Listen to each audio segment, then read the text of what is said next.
रामचंद्र भगवान की जय। विष्णु सहस्रनाम ये महाभारत मानो एक भाग छे। महाभारतना 3 दिव्य रत्नो भगवान आदि शंकराचार्य उपाड्या। महाभारत एक महासागर छे।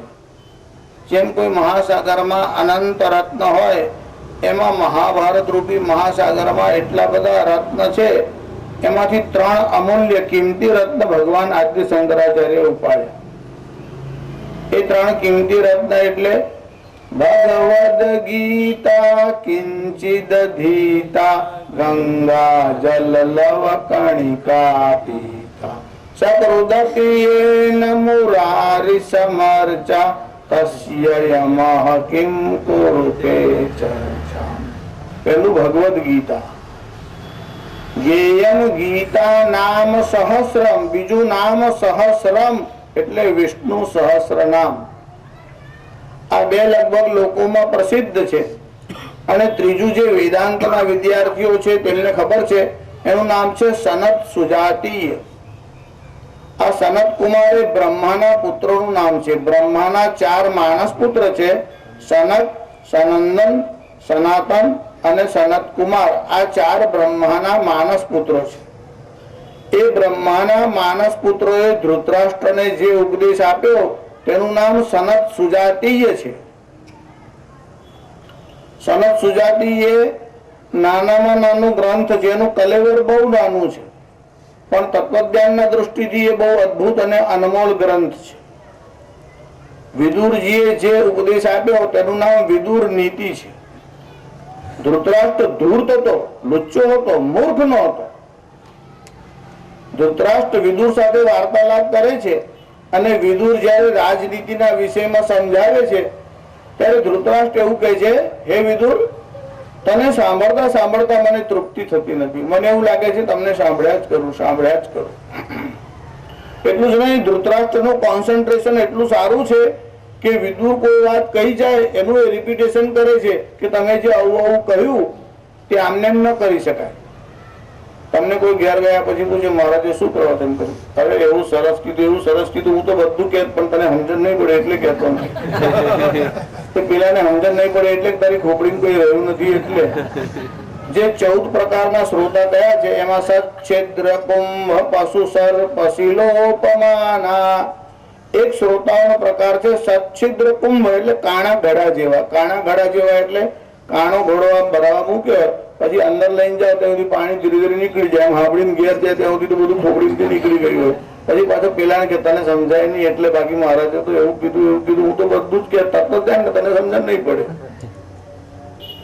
આ ધૃતરાષ્ટ્ર બુદ્ધિમાન છે, ધૃતરાષ્ટ્ર ધૂર્ત છે, ધૃતરાષ્ટ્ર મૂર્ખ નથી। એ ધૃતરાષ્ટ્ર વિદુરને કહે છે કે તારી વાણી સાંભળતા મને તૃપ્તિ થતી નથી, મારે હજુ પણ કંઈક સાંભળવાની ઈચ્છા છે। વિદુર, મેં એક વિષય એવો સાંભળ્યો છે કે કેટલાક લોકો એવું કહે છે કે મૃત્યુ શું છે એ અમે જાણતા નથી, પણ બ્રહ્માના પુત્ર ભગવાન સનત કુમાર એવું કહે છે કે મૃત્યુ છે જ નહીં, અને કેટલાક એવું કહે છે કે મૃત્યુ એ તો ભગવાનની શરણ છે। આ 3 માંથી કયો મત યોગ્ય છે? અને એવું જે કહે છે એની પાસે કોઈ લોજિક છે કે ખાલી આમ જ જેને જેમ ભાવે તેમ પોતાના મત કહે છે? એટલે વિદુરે કીધું નહીં, એની પાછળ એક ચોક્કસ લોજિક છે, તો મારે સાંભળવું છે, મારે જાણવું છે।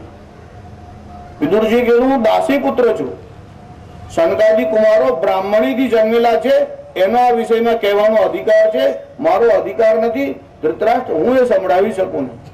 તો ધૃતરાષ્ટ્ર કીધું, વિદુર, મને તો એવું લાગે છે કે તમારા જેવો બુદ્ધિમાના સભામાં કોઈ જ હશે, અને તમે એવું કહો છો કે મારો એમાં અધિકાર નથી, તો આ સનકાદી કુમારો કોણ છે? 5 વર્ષની જેની અવસ્થા છે, જો સનકાદી કુમારોની અવસ્થા વધતી જ નથી। તમે કોઈ વાર રામ અને કૃષ્ણના ફોટા જુઓ છો, એમાં દાઢી મૂછ હોતી નથી, એ ફોટામાં રહી ગઈ હશે અથવા ક્લીન સેવ હશે એવું તમે ના સમજશો। એ ટીનેજર્સ જ છે, એમની અવસ્થા વધતી જ નથી। એનું કારણ દેહ જે પંચ મહાભૂતમાંથી બને એના ષડ વિકાર એટલે 6 અવસ્થા હોય છે। અસ્થિ, જાયતે, વર્ધતે, વિપરિણમતે, અપક્ષીયતે અને નશ્યતિ। પેલા માનવ ઉદરમાં આવે અસ્થિ, આખા ગામમાં બધાને ખબર પડે બાબો આવવાનો છે, બાબો આવવાનો છે. હવે એમની ત્યાં શ્રીમંત સંસ્કાર થશે. લોકો શ્રીમંત બોલે છે, બહેનો ભાઈઓ બધા શ્રીમંત, SHRI શ્રીમંત એવું બોલે છે. ખોટું છે. શ્રીમંત શબ્દ છે, શ્રી શબ્દ નથી. શ્રીમંત નો અર્થ તો ધની થાય છે. એટલે રાજાઓ મહારાજોને આગળ લાગે જેમ ગાયકવાડ છે તો શ્રીમંત ગાયકવાડ, એ શ્રીમંત છે. આજે સંસ્કાર છે એનું નામ શ્રીમંત નથી, સંસ્કારનું નામ સીમંત છે. એનું નામ સીમંત કેમ છે? તમે કોઈ વાર નદીમાં સ્નાન કરવા ગયા હોય, પછી આમ ડૂબકી લગાવો છો, પછી જયારે આમ માથું બહાર કાઢો ત્યારે સૌથી પહેલો આ શિખરનો જે આ ભાગ છે ને ત્યાં પાણીની બહાર, બાળકના અંદર રહેવાની જે સીમા છે એનો હવે અંત આવ્યો અને એ જે સંસ્કાર થશે એનું નામ સીમંત સંસ્કાર છે. પછી બાળક અંદરથી બહાર આવશે. બાળક જયારે માના ઉદરમાં હોય છે ત્યારે 9 માસ સુધી અંદર આમ શીર્ષાસન જેવી ઉલટી અવસ્થામાં હોય છે, ત્યારે એનું માથું નીચે હોય છે અને ચરણ ઉપરની તરફ હોય છે. કોઈક કેસમાં અપવાદ બને કે કોઈક બાળકોનો જન્મ ચરણથી થાય એવું બને છે, પણ લો એવું જ કહે છે કે માથાથી જ પહેલા બહાર આવે. આ તો હું તમને એના અનુસંધાનમાં કહું છું કે 6 વિકાર શરીરમાં હોય. અસ્થિ, જાયતે એટલે જન્મ થાય, વર્ધતે પછી વધવા લાગે, વિપરિણમતે પછી દાઢી આવે, મૂછ આવે, સ્ત્રી હોય તો શરીર અંગોપાંગની પુષ્ટિ થાય, રજસ્વલા ધર્મમાં આવે, વર્ધતે વિપરિણમતે પછી થોડો થોડો નબળો પડતો જાય, અપક્ષીયતે ધીરે ધીરે અંગમ બલિદમ મુંડમ બધું થાય અને પછી નશ્યતિ છેવટે નાશ પામે. પણ આ 6 વિકાર જે છે એ મનુષ્યના શરીરમાં આવે છે, પરમાત્માના શરીરમાં 6 વિકાર આવતા નથી. પરમાત્મા અવતાર લઈને આવે તો પણ 3 જ વિકાર આવે છે, અસ્થિ, જાયતે, વર્ધતે. એમાં વિપરિણમતે થતું નથી, વિકાર આવતો નથી. આ સનકાદિક કુમારો એવા છે કે એમના શરીરમાં વૃદ્ધાવસ્થા તો જવા દો, યુવાવસ્થા પણ નથી આવતી. એનું કારણ એ એકદમ બાળકોના જેવા છે. આ સનકાદિક કુમારો નૈષ્ઠિક બ્રહ્મચારી છે. કેટલાક લોકો સંયમ રાખે અને કોઈ નૈષ્ઠિક બ્રહ્મચારી હોય કે કામને જીતી લે. કામને જીતી લેવાનો અર્થ તો એવો છે કે એમનામાં કામ તો છે પણ એમને જીતી લીધો છે. ચોર તમારા ઘરમાં ઘૂસી જાય પછી તમે એને કંટ્રોલમાં કરી લો એટલે તમે ચોરને વશ કરી લીધો કહેવાય, પણ ચોકીદાર જાગતો હોય તો ચોર એમાં પ્રવેશ જ ન કરે. આ સનકાદી કુમારો કેવા છે? નિર્મલ નથી, અમલાહા એવું એક વિશેષણ વાપર્યું ભગવાન વેદવ્યાસે. અમલાહા, જેમાં મલ છે જ નહીં. કપડું મેલું થાય તો તમારે સાબુ લગાડવો પડે, મેલું જ ન થાય તો સાબુ લગાડવાની જરૂર નહીં. સનકાદી કુમારોને સંસ્કારની જરૂર નથી. અવતારને સંસ્કારની જરૂર તો ઉપદેશના માટે છે. બાકી પરમાત્માને અવતારને જ્યારે લઈને આવે ત્યારે જે સંસ્કાર કરવામાં આવે છે એ તો ઉપદેશના હેતુથી છે કે જો રામ અને કૃષ્ણના પણ સંસ્કાર થયા તો જીવોના થવા જોઈએ કે નહીં. પણ સનકાદી કુમારો કેવા છે? અમલા, એમનામાં મળનો પ્રવેશ થયો જ નથી. બાળક જે નિર્દોષ હોય આ તો હંમેશા 5 વર્ષના જ રહે છે. એવા સનકાદી કુમારો ધૃતરાષ્ટ્રને ઉપદેશ આપે છે. આ તો શંકરાચાર્ય જે 3 રત્નો ઉપાડ્યા એની ખાલી ભૂમિકા તમને કહી કે એમાં સનકાદી કુમારો જે કહ્યું એનું નામ છે સનત સુજાતિ, જે પ્રસિદ્ધ છે વિષ્ણુ સહસ્ત્ર નામ. લોકો સહસ્ત્ર નામ એવું બોલે છે, શીર્ષક પણ ખોટું બોલે છે. સહસ્ત્ર નો અર્થ થાય અસ્ત્ર સહિત, સહ અસ્ત્ર એટલે વિથ વેપન એવું થાય, પણ સહસ્ત્ર નહીં, એમાં ટી ના આવે, SR જ આવે. સહસ્ર, સહસ્ર નો અર્થ થાય છે 1000. વિષ્ણુ સહસ્ર નામ, the 1000 name of lord Vishnu. એટલે એનું પ્રોનાઉન્સિએશન થયું છે વિષ્ણુર નામ સહસ્રમ વૈ શૃણુ પાપ ભયાપહમ યાની નામાની ગૌણાની વિખ્યાતાની મહાત્મના. આ વિષ્ણુ સહસ્ર નામ ઉપર ભગવાન આદ્ય શંકરાચાર્ય સૌ પ્રથમ ભાષ્ય કર્યું. ખાલી ભગવાન આદ્ય શંકરાચાર્યનું વિષ્ણુ સહસ્ર નામનું ભાષ્ય વાંચો ને તો તમને ખબર પડે કે એમાં જેટલા ગ્રંથોના રેફરન્સ આપ્યા છે એટલા તમે તમારા જિંદગીમાં કેટલા તો જોયા નહીં હોય. વાંચવાની વાત તો પછી છે. લાઇબ્રેરીની ખાલી દૃષ્ટિ કરો ને તો પણ એટલા ગ્રંથ ના આવે, એટલા રેફરન્સ એમને વિષ્ણુ સહસ્ર નામમાં. પ્રત્યેક શબ્દની વ્યુત્પત્તિ, ઇટિમોલોજી, જે લોકો વ્યુત્પત્તિ શાસ્ત્ર ભણ્યા હોય તેને થોડીક કલ્પના. એ વિષ્ણુ સહસ્ર નામના ભાષ્યનો આરંભ કર્યો ત્યારે ભગવાન આદ્ય શંકરાચાર્યએ ભાષ્યના પહેલા મંગલાચરણમાં 3 શ્લોક લખ્યા. એમાં પ્રથમ શ્લોક લખ્યો ત્યારે એવું લખ્યું સચ્ચિદાનંદ રૂપાય. આ ભાગવતનું જે ચરણ છે ને તે કોમન છે. આમાં સચ્ચિદાનંદ રૂપાય કૃષ્ણાયા ક્લિષ્ટકારિણે, અનાયાસ કર્મ કરવા વાળા જે શ્રી કૃષ્ણ છે તે. નમો વેદાંત વેદ્યાય, જે વેદાંતનો વેદ્ય એટલે વિષય છે એવા શ્રી કૃષ્ણ. ગુરવે બુદ્ધિ સાક્ષિણ, જે ગુરુવર બુદ્ધિના સાક્ષી છે એવા શ્રી કૃષ્ણને પ્રણામ. એમ પ્રથમ શ્લોકમાં ભગવાન શ્રી કૃષ્ણને પ્રણામ કરે. ભાષ્ય વિષ્ણુ સહસ્ર નામનું કરે છે, પ્રણામ શ્રી કૃષ્ણને કરે છે. એનો અર્થ જ એવો કે શ્રી કૃષ્ણ અને વિષ્ણુ બંનેમાં અભેદ એટલે ભેદ બુદ્ધિ ન રાખે. જે શ્રી કૃષ્ણના ઉપાસક હોય અને જો એ વિષ્ણુ સહસ્ર નામ વાંચશે તો અન્યાશ્રય થઈ જાય, આવું જો સમજતા હોય તો સમજો મૂળ બુદ્ધિના લોકો છે. એવું થાય જ નહીં. ભગવાનના 1000 નામ છે. તમારા ઘરવાળાના 2 નામ હોય તો ઘરમાં કોઈ ભૂર્યો કહેતો હોય, બહાર કોઈ યોગેશ બોલતું હોય, એટલે વ્યક્તિ 2 નથી થઈ જતી, વ્યક્તિ એક જ છે. તમારા બાબલાના 2 નામ હોય છે, કોઈના તો 3 હોય, અને છોકરાઓ ચીડાવે તે 4થું નામ હોય, તે ઓફિસમાં ન હોય, ચોવડા ઉપર ન હોય, એ આમ છોકરાઓને ખબર હોય. તાત્પર્ય એવું કે તમારા ઘરમાં છોકરાના અને ઘરવાળાના 2 નામ હોય છે, અને કેટલાક તો સવારથી સાંજ સુધીમાં 3 વાર ડ્રેસ બદલે. ભગવાનને કોઈ યુગો પછી તો ડ્રેસ બદલવાની ઈચ્છા થાય કે નહીં? કાયમ ધનુષ્ય લઈને જાય, કોઈ તારું સુદર્શન લે કે ના લે? ત્યારે ભગવાનને પણ વેશ બદલવાની ઈચ્છા થાય, જુદા જુદા રૂપમાં આવે છે. ત્યારે ભગવાનના નેમ એન્ડ ફોર્મ્સ, નામ અને રૂપ જુદા જુદા છે, પણ પરમાત્મા એક જ છે. અને એવું શરૂઆતમાં જ કહેવામાં આવ્યું છે. આજે વિષ્ણુ સહસ્રનામ છે એ યુધિષ્ઠિર અને ભીષ્મ પિતામહ આ બંનેના સંવાદમાં છે. એમાં યુધિષ્ઠિર પ્રશ્ન પૂછે છે અને પિતામહ ભીષ્મ એના ઉત્તરમાં આ બધું કહે છે. ત્યારે એના મંગલાચરણમાં શ્રી કૃષ્ણને પ્રણામ કર્યા. બીજા શ્લોકમાં જે મંગલાચરણ કર્યું એમાં કૃષ્ણદ્વૈપાયનમ વ્યાસ, કૃષ્ણદ્વૈપાયન વ્યાસને પ્રણામ કર્યા. એ કૃષ્ણદ્વૈપાયન વ્યાસ કેવા છે? સર્વલોક હિતે રતા. જો ભગવાન આદ્ય શંકરાચાર્ય વેદવ્યાસ એમના ગુરુના પણ ગુરુ છે. આમ તો શંકરાચાર્ય અને સુખદેવની વચ્ચે બીજા 48 ગુરુઓ થયા, પણ એ બધાનું સ્મરણ કરવા બેસો તો નામથી જ આખું બધું લિસ્ટ ભરાઈ જાય. એટલે જે મુખ્ય છે તેટલા લોકોના નામ લખ્યા. એટલે એમાં નારાયણ એટલે પહેલા ભગવાન વિષ્ણુ, એ જ એમના ગુરુ છે. પદ્મભવમ એટલે બ્રહ્મા, નારાયણમ પદ્મમાંથી જેનો જન્મ છે તે પદ્મભવમ એટલે બ્રહ્મા, નારાયણમ પદ્મભવમ વસિષ્ઠમ. પછી એમના પુત્ર વસિષ્ઠ થયા, એમના પુત્ર શક્તિ થયા, શક્તિંચ તત્પુત્ર પરાશરંચ, એમના પુત્ર પરાશર થયા, એમના પુત્ર ભગવાન વેદવ્યાસ થયા, એમના પુત્ર સુખદેવજી થયા, વ્યાસમ સુકમ ગૌડ પદમ, પછી ગૌડપાદાચાર્ય થયા જે શંકરાચાર્યના ગુરુ ગોવિંદ મુનિના પણ ગુરુ છે. વ્યાસમ સુકમ ગૌડ પદમ મહાંતમ ગોવિંદ યોગીન્દ્ર મથાસ્ય શિષ્યમ, અને યોગીઓના ઇન્દ્ર એવા ગોવિંદ મુનિ. મારે કહેવાનું છે કે વેદવ્યાસ તો એમના ગુરુઓના ગુરુ છે. એ ભગવાન વેદવ્યાસને પ્રણામ કરે છે મંગલાચરણમાં. ત્યારે શંકરાચાર્ય લખ્યું સર્વલોક હિતે રતા. બધા જ ભૂત, સર્વભૂત હિતે રતા. જેટલા પણ ભૂત, અહીંયા ભૂત એટલે ગોષ્ઠ નહીં, ભૂત એટલે પ્રાણી. જેટલા પણ પ્રાણી એટલે જીવ છે એ બધાના હિતમાં રત છે. સર્વભૂત હિતે રતા. કેમ સર્વભૂત? જો તમારે બધા પ્રાણીઓનું હિત કરવું હોય તો કેવી રીતે કરાય? તમે બધાને ઘેર જઈને એક ટાઈમ ભોજન આપ્યા હો તો બધાનું હિત થાય? આવશ્યક વસ્તુ છે. હવા પાણી અને ખોરાક જોઈએ જ, ભોજન તો જોઈએ જ. એ સેવા છે. અન્નની સેવા એ પણ એક મોટી સેવા છે. પણ તમે કોઈને વસ્ત્ર આપ્યા હો, તમે કોઈને અન્ન આપ્યા હો, એનાથી સર્વ પ્રાણીઓનું મંગળ કલ્યાણ ન થાય.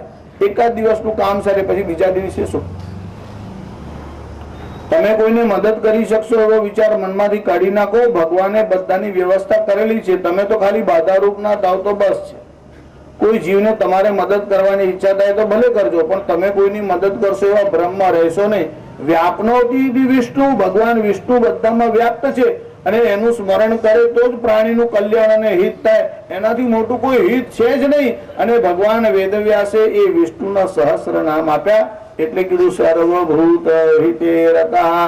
પ્રાણી માત્રનું હિત થાય એવો માર્ગ બતાવવા વાળા ભગવાન વેદવ્યાસ છે. વેદાબ્જ ભાસ્કરમ વંદે. જો આચાર્યશ્રીને તૃપ્તિ નહીં થઈ, વેદવ્યાસ માટે હજુ એક વાર લખ્યું વેદાબ્જ ભાસ્કરમ.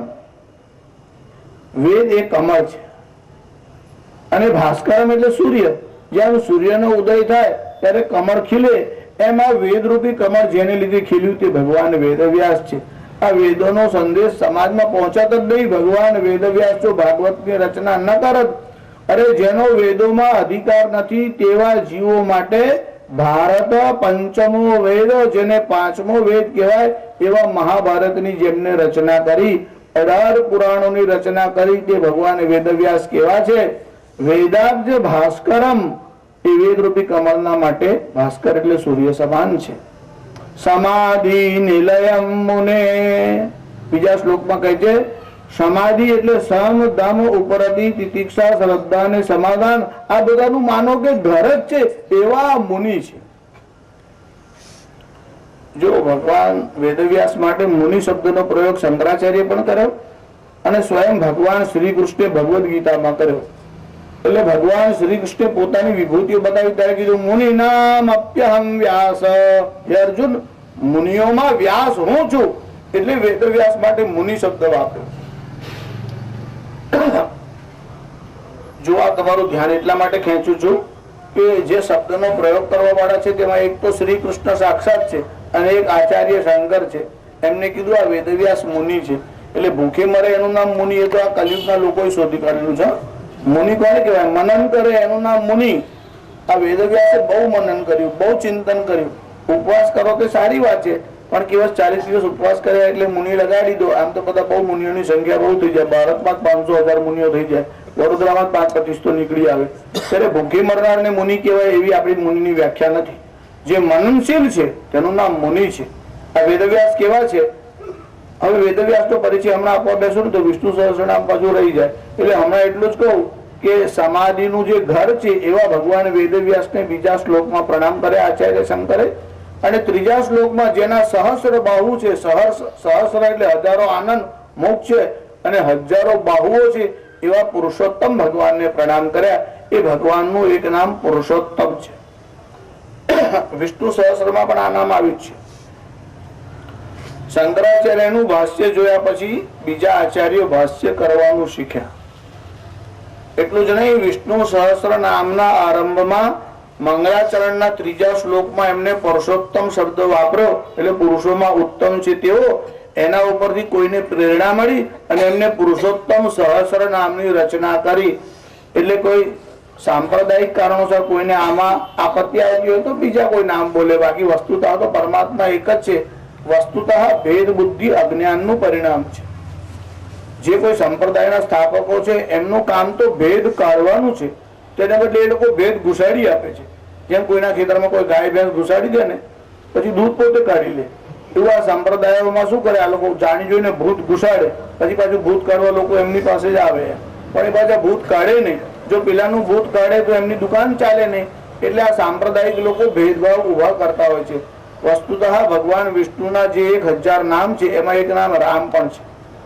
રામો વિરામો વિરજો માર્ગો નેયો નયો નય. તો રામ એ પણ એક ભગવાન વિષ્ણુનું જ નામ છે. એટલે તમે રામનું નામ બોલશો તો આપત્તિ થશે કે તમારો મોક્ષ થશે કે નહીં એવી શંકા રાખવાનું કારણ. એનું કારણ એવું છે કે આરંભમાં જ ભીષ્મ પિતામહને યુધિષ્ઠિરે પ્રશ્ન પૂછ્યા. યુધિષ્ઠિર શાંત નવમ પુનરેવાભ્યભાષત. યુધિષ્ઠિર શાંત નવમ, શાંત નવમ એટલે શાંતનુના પુત્ર. શાંતનુના પુત્ર એટલે પિતામહ ભીષ્મ. શાંતનુ અને ગંગાથી જેનો પ્રાદુર્ભાવ છે એમનું નામ છે દેવવ્રત. પણ ભીષણ પ્રતિજ્ઞા કરી અને પિતૃભક્તિ દેખાડી ત્યારથી એમનું નામ થયું ભીષ્મ. આ ભીષ્મ શબ્દની વ્યાખ્યા શંકરાચાર્ય વિષ્ણુ સહસ્ર નામના આરંભમાં કરી. ત્યારે એમને કીધું કે અંદર અને બહારના બંને પ્રકારના શત્રુઓને જેનાથી ભય લાગે એવા જે ભયંકર છે એનું નામ ભીષ્મ છે. એ દેવવ્રત છે અને એમના માટે સર્વજ્ઞ એવો પણ શબ્દ આચાર્ય શ્રીએ વાપર્યો. આ ભીષ્મ પિતામહ સર્વજ્ઞ છે. એટલે તો ભગવાન શ્રી કૃષ્ણ યુધિષ્ઠિરને કહ્યું કે દાદા હમણાં સરસૈયા પર સૂતા છે, આ સૂર્ય અસ્ત થશે પછી અંધકાર ફેલાઈ જશે. અહીંયા અંધકાર એટલે અજ્ઞાન. જો પિતામહ ભીષ્મ નહીં રહે અને જ્ઞાનની વાત જાણવી હશે તો કોની પાસે જઈને પૂછશો? એટલે દાદાનો હજુ શ્વાસ ચાલે છે, કારણ કે એમને સ્વેચ્છા મૃત્યુનું વરદાન છે. એ જયારે ઈચ્છા કરશે ત્યારે જ પ્રાણ નીકળશે, ત્યાં સુધી નીકળે નહીં. ત્યાં સુધી દાદાના ચરણોમાં બેસ અને જે કંઈ પૂછવું હોય એ પૂછી લે. એટલે યુધિષ્ઠિર પિતામહ ભીષ્મની પાસે ગયા. 58 રાત્રિ સુધી પિતામહ ભીષ્મ સરસૈયા ઉપર સૂતા. કેટલાક લોકો એવો પ્રશ્ન પૂછ્યો કે પિતામહ ભીષ્મ જેવા સર્વજ્ઞ, જેને આચાર્ય કહે છે, જે શ્રી કૃષ્ણના પરમ ભક્ત છે, અને સરસૈયા એટલે બાણની સૈયા, એકાદ કાંટો જો પગમાં ઘૂસી જાય ને, એક ફાંસ લાકડાની ઘૂસી જાય ને તો પણ ચેન પડતું નથી, હાથ ત્યાં જ જાય છે, અને જો પાકી જાય તો ત્રાસ. ત્યારે સરસૈયા પર સુવાનું, અને તે પણ 1-2 દિવસ નહીં, 58 રાત્રિ સુધી પિતામહ ભીષ્મ સરસૈયા પર સૂતા હતા. કોઈ જિજ્ઞાસુએ એવો પ્રશ્ન પૂછ્યો કે પિતામહ ભીષ્મ જેવા જે નૈષ્ઠિક બ્રહ્મચારી છે, કે જેનું જીવન આટલું બધું પુણ્યશાળી છે, જેને જીવનમાં કોઈ પાપ કર્યું નથી, એને 58 રાત્રિ સુધી આટલું બધું કષ્ટ કેમ ભોગવવું પડ્યું, સરસૈયા પર શા માટે સૂવું પડ્યું? ટીકાકારોએ લખ્યું કે પિતામહ ભીષ્મે કોઈ પાપ કર્યું નથી. કેવળ પાપ જોવો અને સાંભળો તો પણ દોષ લાગે છે. દ્રૌપદીના વસ્ત્ર હરણ થયા ત્યારે પિતામહ સભામાં બેઠા હતા, એમને જો કે વિરોધ પણ કર્યો, અને વિદુરજીએ પણ વિરોધ કર્યો, સભાનો ત્યાગ પણ કર્યો, પણ પાપ જોનારને પણ એનો અંશ ભોગવવો પડે છે, પાપ સાંભળનારને પણ સજા થાય છે. ત્યારે પિતામહ ભીષ્મે જીવનમાં કઈ પાપ કર્યું નથી, એવું નિષ્પાપ અને વિશુદ્ધ જેનું જીવન છે, એ પિતામહ ભીષ્મને યુધિષ્ઠિરે 6 પ્રશ્ન પૂછ્યા. વિષ્ણુ સહસ્ર નામના આરંભમાં 6 પ્રશ્ન છે. નામની શરૂઆત તો પાછળથી થાય છે. ઓમ વિશ્વમ વિષ્ણુર વસટકારો ભૂત ભવ્ય ભવત પ્રભુ, ત્યાંથી તો નામનો આરંભ થાય છે બધા. પણ એના પ્રારંભમાં જે ભૂમિકા બની એમાં યુધિષ્ઠિરે 6 પ્રશ્ન પૂછ્યા. એ 6 પ્રશ્નમાં યુધિષ્ઠિર એવું પૂછે છે, કિમેકમ દૈવતમ લોકે કિમ વાપ્યેકમ પરાયણમ. કિમેકમ દૈવતમ લોકે, આ લોકમાં એક જ દેવતા કોણ છે, એક જ સ્મરણ કરવાને યોગ્ય કોણ છે? કિમેકમ દૈવતમ લોકે. કેમ 2-4 નામ કીધું, એવું ના કીધું? કિમેકમ એનું કારણ પ્રશ્ન પૂછનાર પોતે પણ ધર્મરાજ છે. કોઈ સાધારણ માણસ પ્રશ્ન પૂછતો નથી, યુધિષ્ઠિર સ્વયં પૂછે છે. એટલે એને ખબર છે કે વસ્તુતઃ પરમાત્મા એક જ છે. એટલે તમને બીવડાવતો હોય કે બીજા ભગવાનનું નામ ના લેવું, એને કે ભગવાન કેટલા? આ ડફરોને એટલી પણ ખબર નથી કે ભગવાન એક જ છે, બીજા તો તમારે લાવવા આવે તો નહીં આવે, છે જ નહીં, તમે પેદા કરવાનો છો. ભગવાન સૃષ્ટિ નિર્માણ કરે છે, તમે ભગવાનને નિર્માણ કરી શકતા નથી. જે બીજા ભગવાનનો ભય બતાવે કે મૂર્ખ છે એવું સમજી ચાલો, પરમાત્મા બીજો છે જ નહીં, એક જ છે. શોધવું હોય તો પણ નહીં મળે, જેને મળે તે લઈ આવે, મને એડ્રેસ આપે. તમે વેદ તો કોઈ દિવસ વાંચો, ઋગ્વેદમાં એક મંત્ર આવે છે, એકમ સદ વિપ્રા બહુધા વદંતી. સત્ય વસ્તુ એક જ છે, ગોડ ઇઝ ઓનલી વન. ઈશ્વર માત્ર ને માત્ર. 2 ઈશ્વર હોય તો એમ જ આપસમાં ઝઘડો ચાલે, પછી એમાં જે જીતે તે સાચો ઈશ્વર, એવું થાય. ઈશ્વર 2 છે જ નહીં, ઈશ્વર એક જ છે. ઈશ્વરના નામ અને રૂપ ઘણા છે, અને યુધિષ્ઠિરને આ તત્વ તો ખબર છે. એટલે યુધિષ્ઠિર પૂછે છે, એ એક જે દેવ છે તે કોણ છે? કિમેકમ દૈવતમ લોકે. આ લોક, લોક એટલે જે પ્રકાશમાન છે એને લોક કહેવાય. અંગ્રેજીનો લુક શબ્દ છે ને સંસ્કૃતના લોક પરથી આવ્યો. લુક એટલે જોવું, અને લોક એટલે આલોક જે દેખાય છે તે, જ્યાં પ્રકાશ પહોંચે તે બધા લોક કહેવાય. પછી જ્યાં પ્રકાશ ન પહોંચે એ અંધકારમય લોક કહેવાય. ત્યારે આ લોકમાં એક જ દેવ કોણ છે? કિમેકમ દૈવતમ લોકે કિમ વાપ્યેકમ પરાયણમ. એવો એક કોણ છે? પરાયણ. પર એટલે શ્રેષ્ઠ, અને આયન એટલે નિવાસ. એક જ ધ્યાન કરવા યોગ્ય કોણ છે? જો જ્યાં સ્વરૂપની વાત અને આગ્રહ છે ને ઈષ્ટ દેવતાનો, તેની પાછળનું કારણ જે છે તે સમજી લેવા જેવું છે. જો તુલસીદાસજી હનુમાન ચાલીસામાં એવું લખ્યું, ઔર દેવતા ચિત્ત ન ધરઈ હનુમત સેય સર્વ સુખ તરઈ.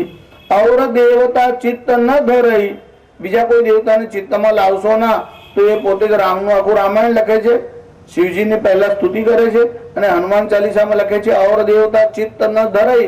એનો મતલબ એવો કે ધ્યાન ધરવાનું હોય ત્યારે તમારી મૂર્તિ રોજ રોજ બદલશો નહીં. ધ્યાનની મૂર્તિ, મંત્ર, માળા અને આસન ઘડી ઘડી બદલવા નહીં. એનું કારણ એમાં સ્થિરતા રહે એટલા માટે આ વાત કીધી છે, જડતા વધારવા માટે નથી કીધી. દેવતાઓના બીજા નામ કે બીજા રૂપનો વિરોધ કરવા માટે આ નથી કહ્યું. ચિત્તની સ્થિરતા માટે જો મેડિટેશન કરવાનું હોય, કોન્સન્ટ્રેશન કરવાનું હોય, તો આજે તમે ભગવાનનું આવું સ્વરૂપ લો, કાલે બીજું લો, તેમાં સ્થિરતા નહીં રહે. એટલે એક જ ભગવાનના શ્રી કૃષ્ણના જ કેટલા બધા નામ છે. એનું જ એક નામ છે નટવર. નટ એટલે નાટક અને વર નામ શ્રેષ્ઠ, જે નાટક કરવામાં શ્રેષ્ઠ છે. એમનું જ એક નામ દામોદર છે. તો ભગવાનને બાળ સ્વરૂપે ભજશો તો સુદર્શન વાળા કૃષ્ણનું નામ સ્મરણ કરશો તો શું થશે? પાપ લાગશે. લોકોએ આવું ગાન પણ કર્યું છે. એક સંપ્રદાયમાં તો આવું સમજાવે છે કે 7 વર્ષ ને 59 દિવસના હતા, પછી ભગવાન બગડી ગયા. જે ભગવાન બગડી ગયા એવું બોલતો એની બુદ્ધિ બગડેલી છે તો નક્કી જ છે, નહીં તો આવું બોલે. ત્યારે ભગવાનના બારેમાં પણ લોકો કંઈક નું કંઈક ફાવે તેવું બોલતા જ રહેલા છે. ભગવાન કોને કહેવાય તેની સમજણ જ નથી. જેમ પેલા ઘેટાઓને રંગ કરે છે કે બીજા ટોળામાં ઘૂસી ના જાય, એમાં ઘેટાઓને રંગ કરે છે કે આ બીજા ટોળામાં જતો રહેશે તો આપણી દુકાનનો વાંધો પડશે. બસ એમનું કારણ માત્ર ને માત્ર આટલું જ હોય છે. કિમેકમ દૈવતમ લોકે વસ્તુતઃ પરમાત્મા એક જ છે. તમે પાઠ કર્યા પછી આટલી પ્રાથમિક સમજણ ના આવે, 50 વર્ષ સુધી પ્રાથમિક સમજણ ના આવે, તમે જપ અને સાધના શું કરવા? એ એક જ દેવ છે જેને પરાયણ થવાનું છે. પરાયણ થવાનું એટલે જેને લક્ષ્ય બનાવવાનું તે એક જ છે. અને તે એટલે વિષ્ણુ. અહીંયા વિષ્ણુ એટલે વિષ્ણુના નામ અને રૂપ તો છે, 1000 તો એમાં નામ જ છે. એટલે એમાં કોઈ એક નામનો આગ્રહ છે જ નહીં. 1000 નામનો તમે પાઠ કરો જ છો એમાં, એટલે તો એનું નામ વિષ્ણુ સહસ્ર નામ છે. કિમેકમ દૈવતમ લોકે કિમ વાપ્યેકમ પરાયણમ સ્તુવંતઃ કમ કમર્ચંત પ્રાપ્નુર્માનવા શુભમ. સ્તુવંતઃ કમ, કોનું સ્તવન કરવું જોઈએ, કોની સ્તુતિ કરવી જોઈએ? સ્તુવંતઃ કમ કમર્ચંત, અર્ચા એટલે પૂજા, કોની પૂજા કરવી જોઈએ? સ્તુવંતઃ કમ કમર્ચંત પ્રાપ્નુર્માનવા શુભમ, જેનાથી માનવનું કલ્યાણ થાય. મનુના પુત્ર હોવાથી આ બધાને માનવ કહેવામાં આવે છે. જે મનુને માનતો નથી તે પોતાને માનવ કહેવડાવવાને લાયક નથી. જો એમાં 3 શબ્દ યુધિષ્ઠિરે પૂછ્યા, એટલે 3 શબ્દનો પ્રયોગ કર્યો પ્રશ્ન પૂછતી હોય. ધ્યાયન સ્તુવન નમસ્યંશ્ચ, એટલે કાયિક, વાચિક અને માનસિક ત્રણેય વાતનો એમાં સમાવેશ થયો. ધ્યાયન એટલે ધ્યાન કરવાનું શાનાથી થાય? એ મનથી થાય. સ્તુવન સ્તુતિ કરવાની શાનાથી થાય? વાણીથી એટલે વાચિક. એટલે ધ્યાયન એટલે ધ્યાન કરવાનું એટલે મનથી એટલે માનસિક. સ્તુવંત એટલે વાચિક. અને નમસ્યંત એટલે નમસ્કાર કરવાના, તે કાયાથી શરીરથી થાય. એટલે મનથી, વાણીથી અને કાયાથી ત્રણેયથી નમસ્કાર કરવાના છે. એટલે તમે જયારે પ્રણામ કરો ને વંદન કરો ત્યારે શિષ્ટાચાર નથી. કોઈ મળે એટલે આમ કરીને હાથ જોડે કઈ મળે, ફરીવાર ના મળે તો સારું એવું મનમાં ભાવ રાખી અને કોઈ હાથ જોડે. વંદનમાં એવો ભાવ નથી. વંદનમાં 3H એનો સમન્વય છે, હેડ, હાર્ટ અને હેન્ડ. તમે જેને પ્રણામ કરો છો તે મસ્તિષ્ક નમાવો છો. મસ્તિષ્ક નમાવાનો અર્થ છે હું તમારી આજ્ઞા પ્રમાણે ચાલીશ. નહીં તો લોકો વંદન કરે પણ આજ્ઞા સાંભળે ને. પપ્પાને પગે લાગે ખરો, પણ પાણી આપવાનું કે તારે તમે જાતે જ લઈ લો ને. ત્યાર પછી તું પગે લાગે છે, ઘરમાં મમ્મી છે ને મમ્મી આપશે, પણ તું શું કરશે? પ્રણામ કરવાનો મતલબ છે હું તમારી આજ્ઞા પ્રમાણે ચાલીશ. તમે પરમાત્માને મંદિરમાં જાઓ, પ્રણામ કરો, પણ ભગવાનની આજ્ઞા ન પાળો. એના માટે ભગવાન પોતે એવું કહે છે, શ્રુતિ સ્મૃતિ મમય આજ્ઞા. વેદ અને સ્મૃતિ એ મારી આજ્ઞાઓ છે. યસ્યો લંઘ્ય વર્તતે, એનું ઉલ્લંઘન કરીને જે ચાલતો હોય, મદ ભક્તોપી નમે પ્રિય, એ મારો ભક્ત હોય તો પણ મને પ્રિય નથી. ભક્તો એની આજ્ઞા ના સાંભળે. પતિને આમ પગે લાગે, પછી આરતી ઉતારે, પછી કે 1 ગ્લાસ પાણી લાવો, તો કે તમે સર્વશક્તિમાન છો, જાતે જ લઈ લો. પછી આરતી ક્યાં થાય ને પૂજા ક્યાં થાય? તમે સર્વશક્તિમાન છો. એટલે ભગવાન સર્વશક્તિમાન છે એવું બોલવાનું, અને ભગવાને જે આજ્ઞાઓ આપી છે તેનું પાલન ન કરો. ભગવાન કહે છે મદ ભક્તોપી નમે પ્રિય. એ ભલે ને 24 કલાક મંદિરમાં બેસી રહેતો હોય, માળા પકડીને બેસી રહેતો હોય, મને પ્રિય નથી. મારી આજ્ઞાનું જે ઉલ્લંઘન કરે એ મને ગમતો નથી. મા બાપને પણ એવું છે ને, છોકરો પગે લાગે ને એક વાત સાંભળે નહીં, પછી પ્રણામ કરવાનો અર્થ ક્યાં છે? પ્રણામનો અર્થ જ એવો છે હું તમારી આજ્ઞાનું પાલન કરીશ. એટલે મસ્તિષ્ક જે છે એ જયારે નમાવો છો ત્યારે એનો અર્થ જ એવો છે કે તમે આજ્ઞાનું પાલન કરશો. પછી હૃદયથી પ્રણામ કરો છો એટલે હૃદયમાં ધ્યાન કરો. અને હાથ એટલે ક્રિયાશક્તિનું પ્રતીક છે. એટલે મારી જે ક્રિયાઓ છે એ તમને પ્રિય થાય એવી જ ક્રિયાઓ હું કરીશ. તમને જે ગમશે તેવું કરીશ. કરીશ્યે વચનમ તવ.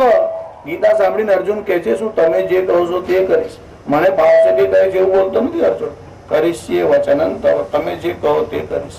જે કહો તે એટલે તમે કહે છે કોઈને માર તો હું મારીશ. પહેલા તો અર્જુનને વાંધો હતો, ભગવાને લડવાની વાત કરી ત્યારે અર્જુને ના પાડી. કે પ્રભુ આ બધા શાળા સંબંધી તથા શાળાઓ છે, સંબંધીઓ છે, આ બધાને કેમ મારું? કારણ કે એ બધામાં અર્જુનનો મોહ છે. હમણાં ભગવદ ગીતાના વિષયમાં ન જવું, પણ આરંભમાં 6 પ્રશ્ન યુધિષ્ઠિરે પૂછ્યા છે. એમાં જે પ્રથમ પ્રશ્ન પૂછ્યો છે કિમેકમ દૈવતમ લોકે, એમાં બધા ભગવાનના નામ આવી જાય છે. એ એક દેવ, એ જ વિષ્ણુ છે, એના નામ ઘણા છે. પછી એક પ્રકારનો પ્રશ્ન તમારા મનમાં થાય કે એમાં કોઈક નામ 2 વાર આવે છે, તો પછી એ 1000 થાય કે 999 ગણવાનું? 2 વાર આવે તેને 2 વાર ગણવાનું કે એક જ વાર ગણવાનું? એટલે કોઈક નામ એમાં 2 વાર આવે છે. પછી કોઈક વાર એમાં એવું થાય, તમને એવું લાગે કે એમાં પુનરુક્તિ છે, કે આનું આ નામ ફરી આવ્યું છે, અને કોઈકમાં સિનોનિમસ આવે. હવે સિનોનિમસ તો આખું સહસ્ત્ર નામ જ છે.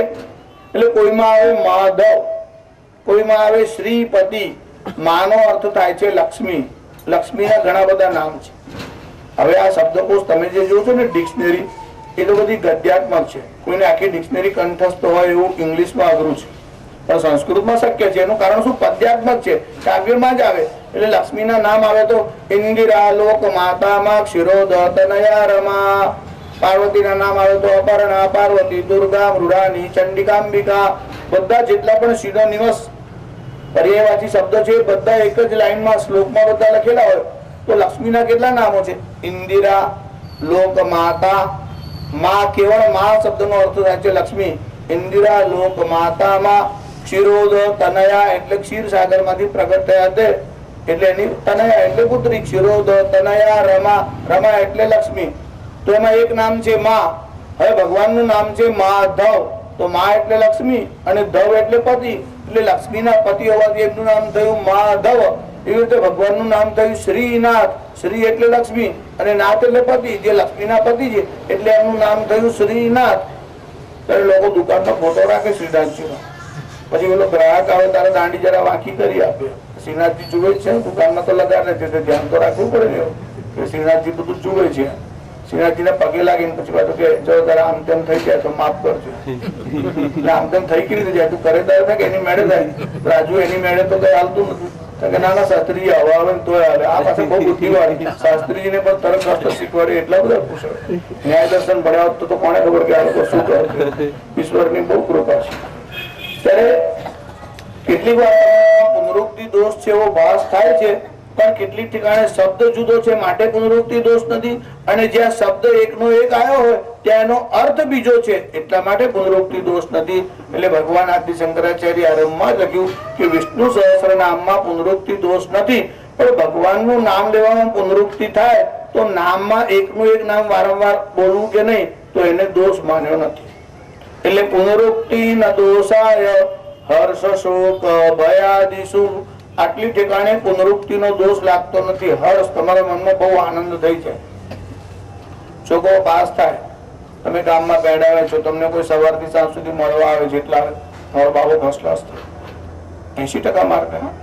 થોડી વાર બીજો આવે, મારો બાબો ફર્સ્ટ ક્લાસ થયો, 80% માર્ક. ત્રીજો આવે, એને બી આવે કે ત્રીજા કઈ તાસી કહેવાય? 80 આવ્યા તો બધાને 80 જ કહેવું પડે. ત્યારે એકની એક વાત જ કહે છે, પણ એકની એક જ કહેવાય ને. હર્ષ થાય ત્યારે એનું રિપીટેશન થાય, અને વાત તો તમારે એ જ કહેવી પડે. હર્ષ થાય ત્યારે એમાં રિપીટેશન થાય, એટલે પુનરુક્તિનો દોષ લાગતો નથી. હર્ષ શોક, કોઈનું મરણ થાય, તમને કોઈ મળવા આવે, ફલાણાનો સ્વભાવ બહુ સારો, બહુ સારો, અમે રાત્રે સાથે જ બેઠા, રાત્રે સાથે જ ચા પીધી, અને એકદમ સવારે તો સમાચાર ગયા. નોટિસો તો પહેલા બહુ આવી, પણ તમે નોંધ ના લીધી તો શું થાય? આમને આવતા જ નથી. પહેલા બધી બહુ નોટિસો મોકલાવે, અંગમ ગલિતમ ફલિતમ પુણ્ય. કોઈ કોઈ કેસમાં એવું થાય, જરા એજન્સી વાળું જેમ પેલું પકડ વોરંટ આવે એવું કોઈ કેસમાં બને, કોઈને તાત્કાલિક થાય એવું બને. બાકી તો લગભગ બધાને સાવધાન કરવામાં તો આવે છે. જીવ ગાફેલ રહે છે, એ જીવનો સ્વભાવ છે. બાકી ઉપરથી નોટિસો તો વારંવાર આવે છે. કોઈ વાર અર્જન્ટ નોટિસ આવે ને ત્યારે બહુ ફાસ્ટ આવે. ઉપરથી એક વાર ઓર્ડર આવે ને ચલ એટલે ચ અહીં સંભળાય, લ ત્યાં સંભળાય, એટલું ફાસ્ટ આવે. લ સાંભળવા ના રહે, બીજા ઉચકીને લઈ જાય ત્યારે એને તો વાંધ રહે જ નહીં.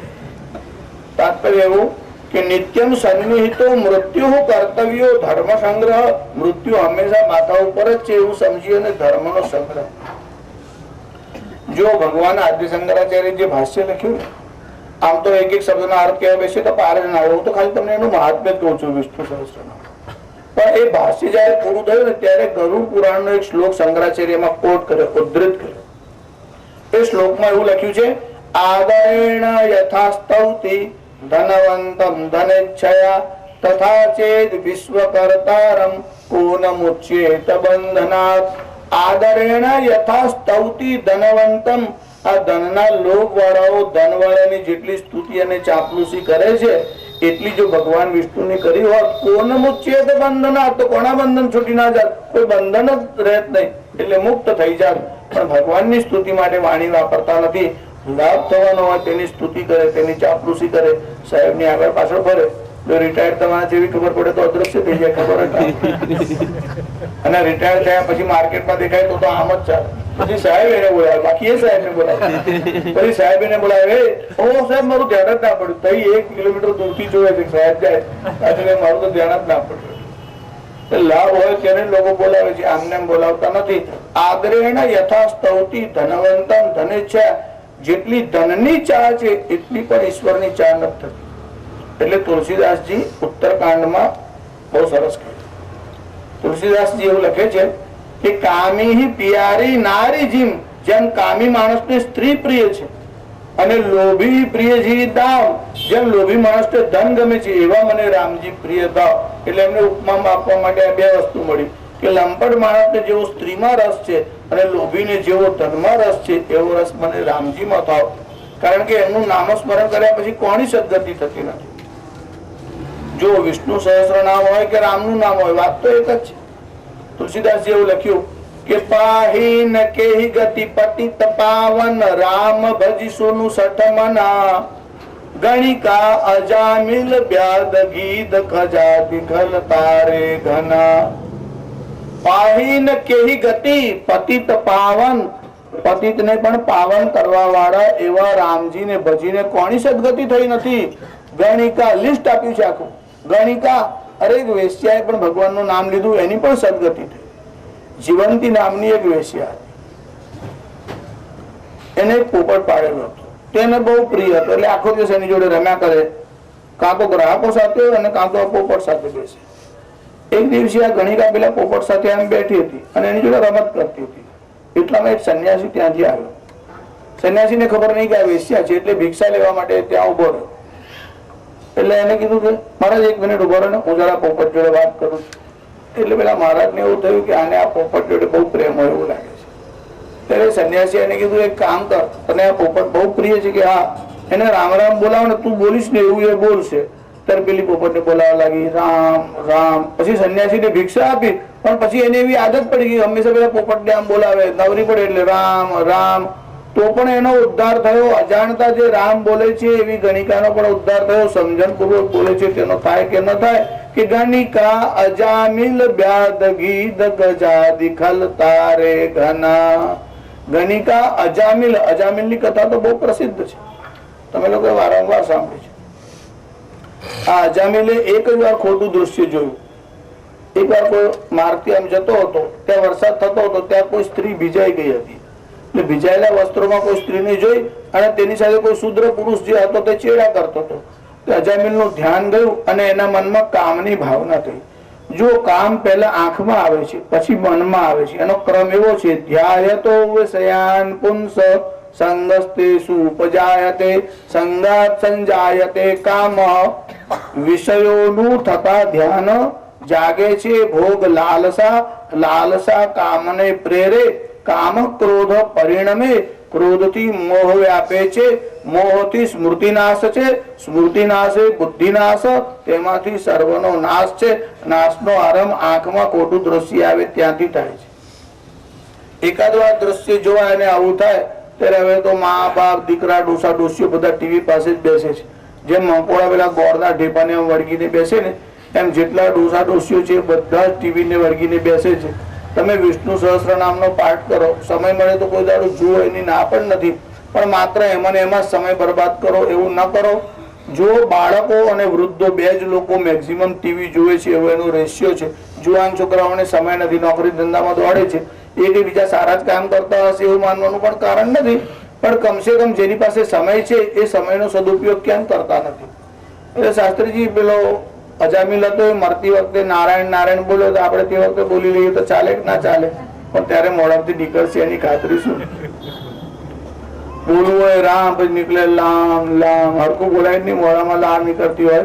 અંગમ ગલિતમ પલિતમ મુંડમ દસન વિહીનમ જાતમ તુંડમ. મોઢામાં દાંત હોય ને પછી બોલવું કઈ હોય ને બોલાય કઈ. એક ડોસાનું મરણ આવ્યું. છોકરાઓ બધા ઘેરીને બેસી ગયા હતા. એને એમ કે હવે દાદા છે તે બોલવાનું ધીરે ધીરે ઓછું થઈ ગયું છે. એટલે આમ ઈશારો કર્યો, ત્રણેય છોકરાઓ આમ પાસે ગયા. પછી બોલ્યા સા સા સા. એમ તો સંગીત તાલીમ લે છે. સા સા આગળ કશું બોલતા જ નથી. સારે ગમો તો બોલે, આ તો ખાલી સા સા જ બોલે છે. તો પેલો મોટો છોકરો તો તે કહે છે આ કઈ સંતાડી છે તે જગ્યા બતાવતા લાગે. કોઈ અંતાડી રાખે છે તેનું એડ્રેસ બોલે છે. જરા બરાબર બોલે, જરા ધ્યાનથી સાંભળો શું કહે છે. છોકરાઓ બધા આમ નજીક ગયા પણ પેલાથી બોલાય જ નહીં. તો પેલા એક છોકરો છે ડોક્ટરને બોલાવવા 2,000 થશે પણ ડબ્બો તો મળે. 5,000 આપીને ઇન્વેસ્ટ જ કરવાના છે ને ક્યાં વેસ્ટ જવાના છે. ડોક્ટરને બોલાયા, ઓક્સિજનની પાઇપ ચડાઈ અને જ્યાં ઓક્સિજન ગયો સહેજ આમ સ્ફૂર્તિ આવી એટલે કીધું કે આ પેલો ગધેડો સાવરણી ખેંચી જાય છે, પકડો પકડો. મળતા મળતા એનો જીવ પેલી સાવરણીમાં છે, પેલો ખેંચી જાય.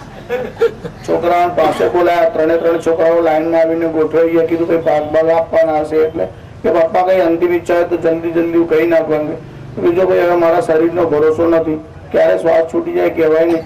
એક કામ કરજો, જો મારું શરીર છૂટી જાય તો પેલો નાથુ સલૂન વાળો છે ને એની પાસે જઈને તમે 3 જણા મુંડન કરાવી આવો. વડોદરામાં તો 1244 છે, પણ નાથુને શું કામ શોધવાનું? તો કે 10 દાડા પહેલા મારી પાસેથી 12 રૂપિયા લઈ ગયો, પાછા આપી ગયો નથી. તમે 3 જણા કરાવશો તો 4 તારી 12 રૂપિયા વસૂલ થઈ જશે. મળતા 12 રૂપિયા વસૂલ કેમ કરવા એનો જ વિચાર કર. એક શેઠને તો તબિયત કઈ બગડી છે, છોકરાનો ડોક્ટરને બોલાવો, ડોક્ટર આવ્યા. ડોક્ટરે આમ હાથ પકડ્યો એટલે ડોક્ટરને અનુમાન તો થઈ ગયું કે ટેમ્પરેચર આનું વધે છે, કોઈ ટેન્શન ન હોય એવું લાગે છે. એટલે પેલા છોકરા ઈશારો કર્યો, થર્મોમીટર મૂક્યું એટલે પેલા પૂછ્યું કેવું છે? 105 105. તો પેલો શેઠ કે છે વેચી નાખ 72 માં લીધા છે. એને શેરનો ભાવ જ મગજમાં ચાલે. પેલો ટેમ્પરેચર બોલે કે 105 છે, વેચી નાખ 72 માં લીધા છે, 105 નો ભાવ થઈ ગયો. મરતા પણ તમને આ ભાવ યાદ આવતા હોય ત્યારે આખી જિંદગી જો અભ્યાસ કર્યો હોય તો જ મરતી વખતે રામનું નામ આવે. અંતકાલ કહી આવત નાહી, કોટી કોટી મુનિ જતન કરાહી, અંતકાલ કહી આવત નાહી. બહુ પ્રયત્ન કરો, અંત સમયે ભગવાનનું નામ આવશે એની ખાતરી નહીં. એટલે પહેલાથી જો અભ્યાસ પાડેલો હશે તો આવશે. જે 1000 નામોની વ્યાખ્યા કરી એમાં ભગવાનનું એક નામ નારાયણ છે. જે અજામિલ નામ બોલે તેનું નામ નારાયણ છે. મનુસ્મૃતિમાં એની વ્યાખ્યા આપી છે. આપો નારા ઇતિ પ્રોક્તા. નાર શબ્દનો અર્થ થાય છે જળ, અને અયન એમાં જે રહેવા વાળા છે, જે જળમાં શયન કરવા વાળા છે, એટલે ભગવાનનું એક નારાયણ એવું નામ છે. ભગવાન ક્ષીર સાગરમાં શયન કરે છે. આ અજામિલ એને ત્યાં કેટલાક સંન્યાસીઓ આવ્યા ત્યારે એ તો સ્ત્રીમાં આસક્ત હતો. હવે આ ઘટના તમને ખબર છે એટલે બહુ વિસ્તાર કરતો નથી. ત્યારે એને ત્યાં સંતાન આવવાનું હતું. ત્યારે પેલા સંન્યાસીઓ કીધું કે તારે ત્યાં પુત્ર આવ્યું તેનું નામ નારાયણ રાખજે. ત્યારે આના મનમાં વિચાર આવ્યો કે આ મને કેમ સજેશન આપે છે? ભાઈ તમને શું લાભ નારાયણ નામ પાડું છું? પેલા સંન્યાસીએ કીધું પણ તને નુકસાન શું થઈ કે અમને હું લાભ થઈ જવાનો તેની શું તને શું નુકસાન થશે તે કે? ત્યારે મનમાં વિચાર કરે નુકસાન તો નથી, રાખવાનો વાંધો નથી. એટલે વેપારી પાકો હતો એટલે પછી નક્કી કર્યું સારું નારાયણ નામ રાખો. એટલે પુત્રનું નામ નારાયણ રાખ્યું. મોટી અવસ્થામાં પુત્રની પ્રાપ્તિ થયેલી ને એટલે વારંવાર ચિત્ત નારાયણમાં રહેતું. એટલે નારાયણ નારાયણ એવું બોલે, નારાયણ ક્યાં છે, નારાયણ ક્યાં છે. યમદૂત લેવા આવે ત્યારે પણ એને નારાયણ નું સ્મરણ કર્યું. એટલે ભગવાન વિષ્ણુના દૂતો યમદૂતને સૂચના આપી કે આને છોડી મૂકો. એટલે યમદૂતો યમરાજ પાસે ગયા. યમરાજને ફરિયાદ કરી કે તમે તો આવું કહ્યું છે કે જેના કર્મ આવા હોય તેને પકડીને અહીંયા લઈ આવ્યા, તો અજામિલના કર્મ કઈ સારા નહોતા એટલે અમે ગયા પકડવા માટે, પણ વિષ્ણુના દૂતો આવ્યા અને અમને કીધું છોડી મૂકો. ત્યારે યમરાજે સૂચના આપી કે જે નારાયણનું નામ સ્મરણ કરતો હોય ને ત્યાં તમારે જવું નહીં. નારાયણના નામનો આવો મહિમા છે. અંતકાળમાં અજાણતા પણ નામ બોલાય તો પણ એનું ફળ મળે છે. અજાણતા અગ્નિ ઉપર હાથ મૂકો તો પણ એ તમને બાળે છે. બાળવું એ અગ્નિનો સ્વભાવ છે, એમ રક્ષા કરવી એ પરમાત્માનો સ્વભાવ છે. અજાણતા નામ બોલશો તો પણ લાભ થશે, તો સમજણ પૂર્વક બોલો તો શું ન થાય. એટલે જેવો જપ કરો તદર્થ તદર્થ ભાવનમ, જેવી ભાવના કરશો એવું ધ્યાન કરશો તો એનું ફળ વિશેષ કહ્યું છે. પણ કદાચ શરૂઆતમાં ધ્યાન ન લાગે અને નામસ્મરણ કરો તો એ વ્યર્થ જવાનું નથી. નામનો મહિમા તો એટલો બધો છે. તુલસીદાસજી એવું લખ્યું કે કહા લગી કહું નામ બડાઈ, રામન સકહી નામ ગુણ ગાઈ. આ નામનો મહિમા એવો છે કે રામ પોતે પણ નામનો મહિમા કહી શકતા નથી. એક લૌકિક દૃષ્ટાંત તમને કહું.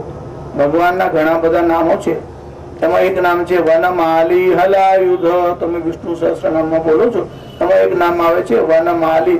ભગવાન વનમાં જે વિશાળ માળાઓ ધારણ કરે છે, જેને વૈજયંતી માળા એવું કહેવા આવે, તે ઘૂંટણ સુધીની લાંબી લાંબી માળાઓ હોય છે. એટલે ભગવાનનું એક નામ છે વનમાલી. થોડા વર્ષો પહેલાની એક ઘટના છે કે જયારે છોકરાઓ ગુરુકુળમાં ભણવા માટે જતા, ત્યારે એક વિધવા બ્રાહ્મણી હતી, તેનો એક છોકરો હતો. હવે છોકરાની અવસ્થા 4 વર્ષની થઈ. હવે એક તો વિધવા છોકરાને ભણાવે કોણ? એક તો 2 ટાઈમનું ભોજન ના મળે તો ભણાવવાનો ખર્ચ તો લાવવો ક્યાંથી? ગુરુકુળે મૂકવો કેવી રીતે? એને પુસ્તક કોણ લાવીને આપે? તો એના મનમાં વિચાર થયો કે આ છોકરાની ભણવાની વ્યવસ્થા શું કરું? એટલે એનું જે ગામ હતું ત્યાંથી 2 માઇલ 2 કિલોમીટર લગભગ અમદાવાદથી દૂર એક પાઠશાળા હતી. એ છોકરાને લઈને જે આચાર્ય હતા તેને મળવા માટે ગયા કે આ છોકરાને ભણવાની ઈચ્છા છે, મારી ભણાવવાની ઈચ્છા છે, પણ મારું સામર્થ્ય નથી કે આ બાળકને ભણાવી શકું. એને કીધું મારે ત્યાં મૂકી જાઓ, કે પણ એની ફી આપવાની શક્તિ મારામાં તો નથી. તો એ કશો વાંધો નહીં, જ્યારે આ છોકરો કમાય ત્યારે આપજો, પણ એને એકવાર ભણાવવાનું શરૂ કરો, એનો કાળ જતો રહે પછી ભણાવવાનો અર્થ. એટલે એની માએ છોકરાને ત્યાં ભણવા માટે મૂકી આવી હતી. ખાલી લોકો ગુરુકુળમાં રહેતા, પણ આને એકલીને મનમાં અસંતોષ રહે કે છોકરો ત્યાં રહે તો, અને છોકરો પણ હજુ નાનો હતો. એને કીધું કે જરા 1-2 વર્ષ થઈ જાય પછી એને ત્યાં ગુરુકુળમાં મૂકું, ત્યાં સુધી મારે ઘેરે આવી જાય તો એને 2 કિલોમીટર ચાલવું પડે, જવું પડે. એ તો આવશે. છોકરો પણ તૈયાર થયો, એને પણ મા વગર એકલા રહેવાની તૈયારી નહોતી. એ છોકરાએ સંમતિ આપી કે હું 2 કિલોમીટર દૂર ચાલીને ભણવા માટે આવીશ. પણ ગુરુકુળનો જે માર્ગ હતો ને તે બિહડ એટલે સુનસાન રસ્તો હતો, થોડો જંગલ જેવો રસ્તો. એટલે છોકરો ત્યાંથી આવે, એકવાર ગુરુને ત્યાં ઉત્સવ હતો એટલે આવવામાં મોડું થયું. એટલે એના મનમાં ભય બહુ થયો, અને એની મા પણ એની રાહ જોતી હતી. છોકરો મોડો આવ્યો. પછી એને થયું કે તું કેવી રીતે આવ્યો? એટલે બધા છોકરાઓને તો લેવા કોઈને કોઈ આવે છે, મને તો લેવા કોઈ આવ્યું નહીં. માં તું પણ કોઈ નોકરને મોકલતી હોય તો? હવે આને કોઈને ત્યાં નોકરી કરવી પડે એવી આર્થિક સ્થિતિ એ નોકર ક્યાં રાખી શકે? તેને કીધું બેટા આપણાથી તો નોકર ન રખાય, આપણે તો જાતે જ આવતો રહ્યો. પણ હું ત્યાંથી આવું છું ત્યારે મને ડર બહુ લાગે છે, જંગલનો રસ્તો આવે છે, મને બહુ બીક લાગે છે. તો તું લેવા માટે આવે તો હું ઘરનું કામ કરું, અને એના માટે કઈક કામ કરવા માટે જાય તો જ રૂપિયા આવે. તો એને મનમાં વિચાર કર્યો કે એના પતિ કાયમ વિષ્ણુ સહસ્ત્રનામનો પાઠ કરતા હતા.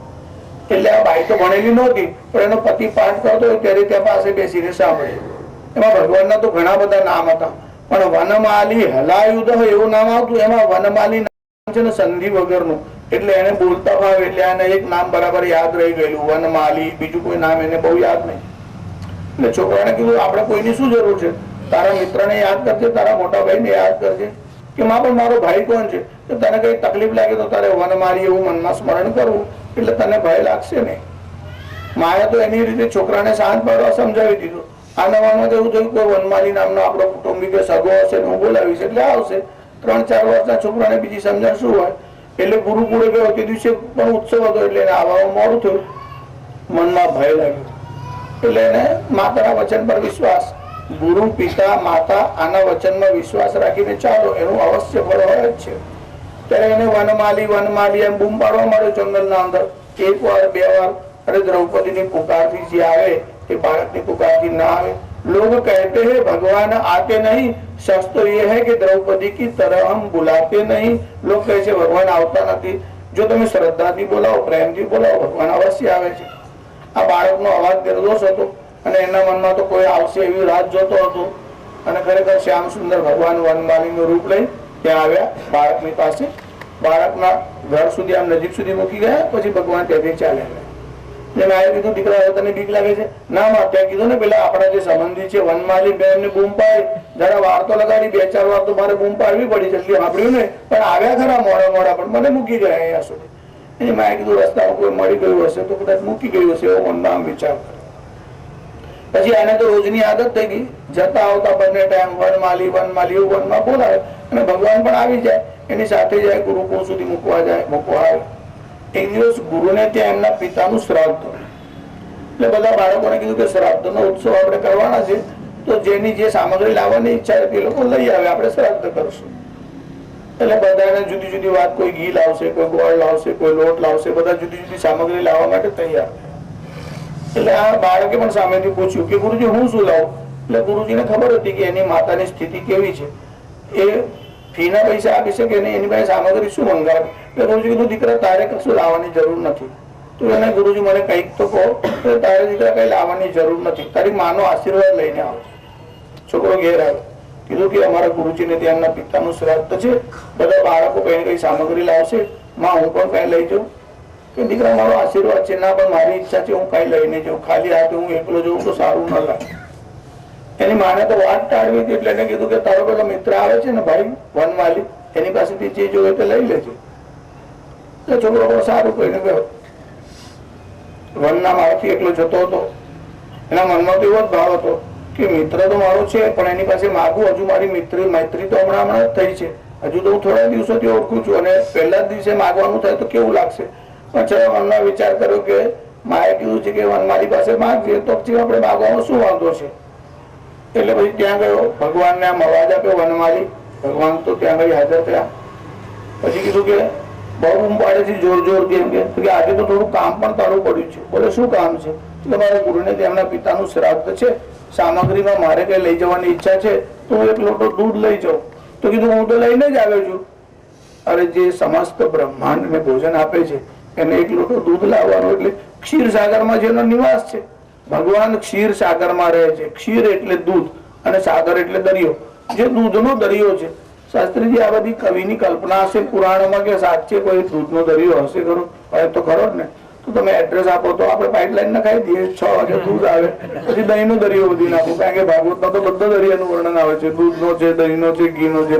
ટાઈમ જુદા જુદા, કે નળ છે 6 વાગે આવે તો દૂધ 7 વાગે આવે, 8 વાગે ઘી આવે, 9 વાગે દહીં આવે, બધું જુદું જુદું આવતું રહે. એટલે જ એડ્રેસ નથી આપતો, બધા ત્રાસ કરે ને. કોર્પોરેશન વાળા આમે જપતા નથી, પાણી તો આપતા નથી ટાઈમ સર, દૂધ ઘી કઈ આપવાના આવતા. આને તો ભગવાન પાસે ઈચ્છા કરી કે મને એક લોટો દૂધ જોઈએ. ભગવાને તો પોતાની કામડીમાંથી આમ દૂધનો લોટો કાઢ્યો, આ મોહનને આપ્યો. દૂધનો લોટો લઈને ત્યાં આવ્યો.